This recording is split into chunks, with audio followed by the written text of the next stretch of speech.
So this right here is the average NFL kicker. A nice looking guy, very clean cut, the kind of guy you want your daughter to bring home. Very much victim weight, usually allergic to tackling, and most in the wild could grow up to be 5'7". But that is for the overview of the average NFL kicker. Let's now look at their numbers this season, because guys, there is a paradox going on in the NFL. 50 plus yards field goals have a success rate right now of about 73%, which is the highest in NFL history. And when it comes to shorter kicks, which are in the range of 40 to 49 yards, their percentage in terms of accuracy has dropped to 76.9%, which is a 3% decline from 2023. Now, when we also look at the fourth quarter field goal mix, right now is about 80.2%, which is down from 86.7% in 2023. So with all that being said, in today's video, we're going to take a look at what is going on right now with NFL kickers,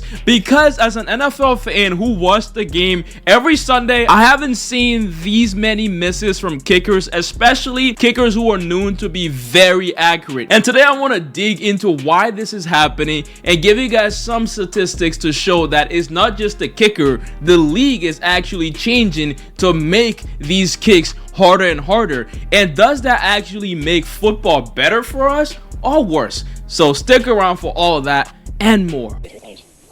Now, I do first want to start with long-range field goals, guys. Now, 50-plus field goals should be difficult. These should be kicks that are really hard to make. But for some reason, kickers are so good, they're so talented these days because they've been given all the resources to be this good, all right? They have the mechanics to make kicks pushing upwards to 65 yards. These guys are impressive. And that's why right now we're seeing upwards of 73% accuracy on these kicks. And when we look at years past, like in 2019, guys, the average percentage for a kicker hitting these long field goals was about 58, and we're at 73. I really want to stamp this down. These guys are making really long kicks. And guys, when we take a look at Brandon Aubrey this year from the Dallas Cowboys, he's made 20 out of 21 field goals, and these were on 50 plus yarders, guys. This is insane. And it doesn't even stop there. Let's take a look at Kaimi Fairbairn for the Texans, guys. He broke the single season record for 12 field goals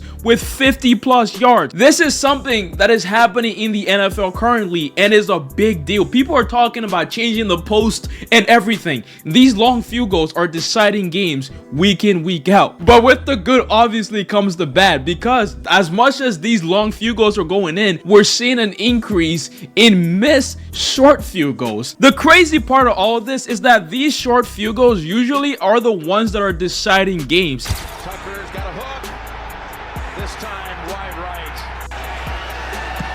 Here's Tucker. And that kick wide left. And in the final 5 minutes of games, guys, the accuracy of these field goals are at an all-time low, which is 80%. These are field goals that really matter. This is the lowest we've seen since 2020. We've seen some absolutely crucial misses from guys who are considered automatic, like Justin Tucker. Even Eddie Pinheiro, the second most accurate kicker in the NFL, is also struggling. And this is something that really sucks, because you know you can rely on these guys based on the stories, based on what they've done in the NFL. But then for some reason this 2024 season, it's almost like you're rolling the die every time you try to go for a field goal. Like, what is happening? And these kicks, guys, these short kicks are really killing teams. And when we look at the NFL right now, there are countless examples of these kickers absolutely selling. A kicker like Justin Tucker right now is making a team like the Baltimore Ravens lose week in, week out. This team lost to the Pittsburgh Steelers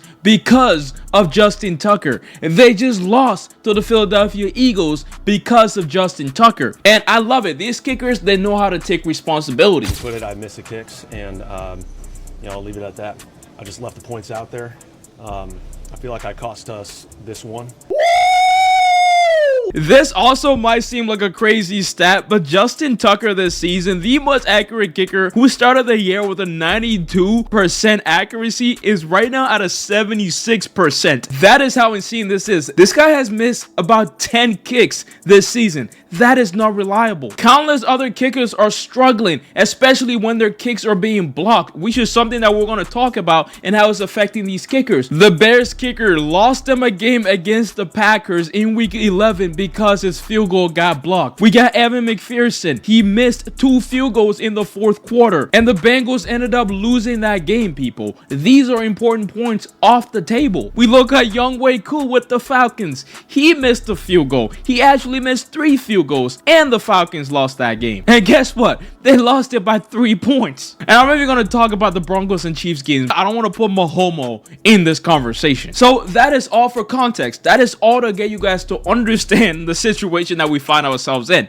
So now, what is the reason for this? What is actually making these kickers not make these short, easy field goals? Now, like always, y'all know I love the numbers, but there has been an increase in blocked field goals in the NFL this season. Blocked field goals, guys, is increasing at a crazy rate in the NFL, up to 15% in 2024. Teams like the Chiefs, the Packers, the Cowboys all lead in blocked kicks, and most of the guys that I mentioned earlier, most of their kicks that led to them losing games were kicks that were blocked by the special teams. So NFL teams are coming together to find ways to block field goals. They're trying to make the game not be decided by something as simple as a field goal. These kickers are being too automatic. So with all that being said, I want you guys to think about this. Put yourself in that situation. You know, when you're making a shorter kick, you are usually doing that not thinking about height of the ball. You usually just want to get accuracy and make that. And the kind of range we're talking about is a range that is not too far like the 60 and 50 yarders, but not too close like the 30 yarders. These are the intermediate 40 to 49 ranges. This is where these kickers are struggling because they're not going for height for the kick, they're going for accuracy. And now teams know how to get guys there to make these blocks. So nowadays, special teams are going in there not just to give you a field goal, they actually want to block that. And these kickers have to make the decision: do I want to go super high and potentially sky the ball and miss the field goal that is right there, or do I want to go for accuracy? And now they're caught in between their thoughts, and they also have to execute the kick a lot quicker because these guys, they have the intention now to go in and block. Okay, so all of these things the kicker now have to take into account when they're making these field goals. And I do honestly get why these kickers are making longer field goals, because there's less pressure, right? The defense don't think you can actually make it, but when you move closer to the goal, like in that 40 to 49 range, where the defense think they have a chance, they're actually going to try to block that, and that plays a role in the kicker's mindset. If you have a great kicker like Bates, he can do that consistently, but not everyone knows how to deal with that pressure. Not everyone knows how to deal with that new timing, that change. And I think that's what someone like Tucker is struggling with. That's what someone like Pinheiro, these historically great kickers, that's what they're struggling with. They're so used to their timing of the kicks, they're so used to that flow, that this new change in the NFL is taking them out of rhythm, which, guys, I honestly think is great for the game. Now we're taking the game out of the legs of a kicker. Now we're taking the game out of the legs of a Blake Goopy. These guys should not be deciding football games. I'm sorry. And let's not forget that these guys are getting paid a whole lot of money, y'all. These guys are making more and more money every year. Justin Tucker is making $6 million a year. That's more than some running backs. And yes, there's a lot of pressure that come with the job, but you're getting paid. These kickers are making bread. Your one job is to make the kick. And even though the defense and all these parts of the game is going to evolve, I need these kickers. We need these kickers